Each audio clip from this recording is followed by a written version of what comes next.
Focusing on workforce reentry, McCottry Foundation decided to fund ACSS, or Atlanta Center for Self-Sufficiency, because of the approach they have in assisting individuals in this difficult job market in Atlanta.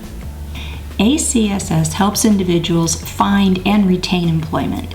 They know that one size does not fit all, so they approach the job search from all angles, not just the basics. They try and find what's the best career path for each individual so that the path is self-directed. ACSS teaches coping skills to their clients to help them deal with the stress and the anger that stems from that stress. They also help them deal with the issues that put them on the path that they're currently on.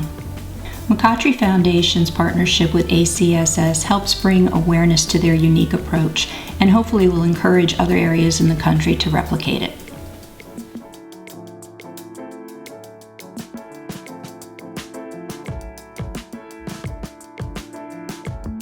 My role is to create an environment where we can provide resources for people who are trying to re-enter the workforce. So I work with our board of directors and our staff and our volunteers to make sure we can provide an opportunity for individuals to find employment, retain employment, and to be successful. I think what makes ACSS different from other programs is that we really focus on employment from all sides. So it's not just for individuals who want to go on a specific career track. It really is, let us find the best career suited for you. And so we'll ask you a lot of questions about what that could be, and then help you find that career path. But it really is self-directed from the individual. So we're not going to prescribe any one career for you. It really is what best suits you as an individual and how can we help you accomplish that. I feel like they're either talking down to me or disrespecting me as a person, you know what I mean? So the choice would be for me is, do I want to remain angry, or do I want to, you know what I'm saying, use some skills, you know what I'm saying, to bring myself down out of that.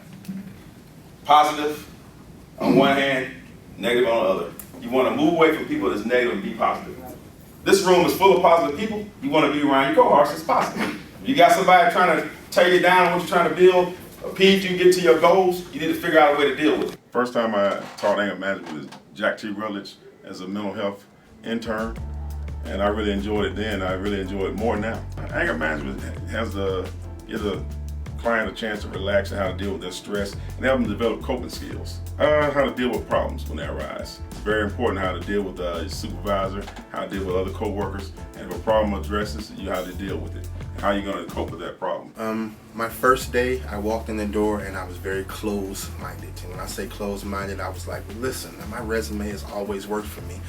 But during the orientation process, they said something about what got you to the point of being homeless, and it was decision-making process. And for me, I opened all my eyes and ears from that point forward. I said, okay, you know something, remain open-minded, remain teachable.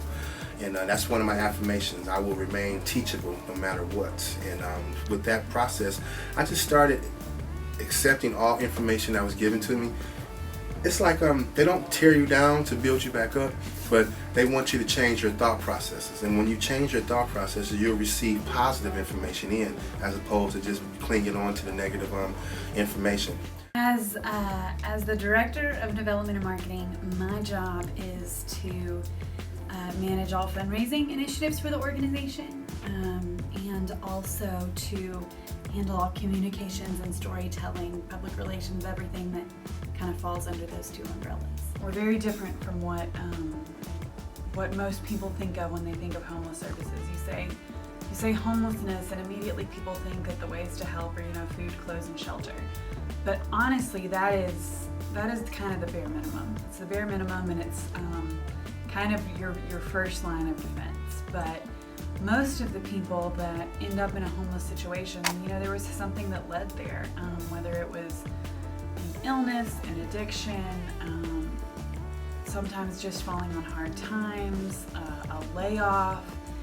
There's always some sort of, life crisis that starts somebody down that journey. And so if you want to actually truly help the problem, you have to address whatever that is.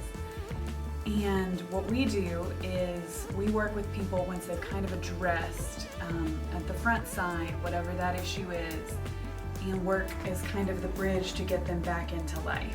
putting clothes on somebody, giving them a meal, giving them a place to sleep doesn't restore them as a member of functioning society again.